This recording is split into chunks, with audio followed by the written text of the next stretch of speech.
درنو لیدونکو السلام علیکم. دا هم تازه او مهم خبر. دوستانو ویډیو را سره تر پای وګورئ او که چېرته مو زموږ چینل نه وي سبسکرایب کړی چینل هم د سره سبسکرایب کړئ. د بښنې نړیوال سازمان افغانانو ته د بشري ویزو غوښتنه کړې.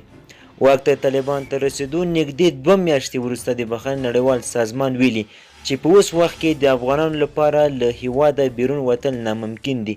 دغه سازمان افغانانو ته د بشري ویزو غوښتنه هم کړې ده. په افغانستان کې د پخواني حکومت تر ړنګېدو او واک ته طالبان ته رسېدو نږدې 2 میاشتې وروسته د بښنې نړیوال سازمان په خپل یوه تازه ریپورټ کې ویلي چې اوس مهال د افغانستان د افغانانو وتل ناممکن کار دی.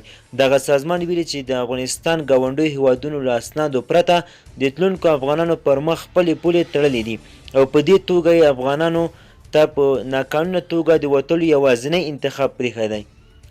دغه راپور داسې مهال خپریږي چې ویل کېږي یو شمېر اروپایي هیوادونه په ناقانونه توګه افغانان بیرته خپل هیواد ته استوي. د بښنې نړیوال سازمان پر حکومتونو غږ کوي چې پرته له ډېر کاغذ پرانۍ د افغانانو ته د وتلو اسانې او چټکې لارې برابرې کړي او دا چې له خطر سره مخامخ افغانانو ته د بشري ویزې ورکړل شي.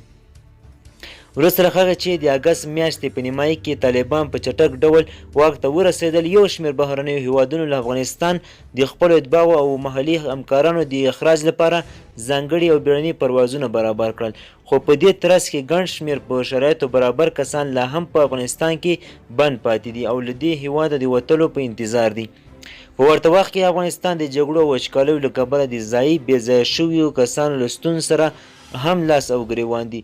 نړیوال سازمانونو د افغانستان اقتصادي وضعیت هم ماتېدونکی بللی دی او خبرداری ورکوي چې که چېرته له افغانستان سره مرستې ونه شي، افغانان به له سختې بېوزلۍ او سخت ژمي سره مخامخ شي. دوستانو زموږ خبر تر همدې ځای و. د لا زیاتو معلوماتو لپاره زموږ چینل سره سبسکرایب کړئ. مننه.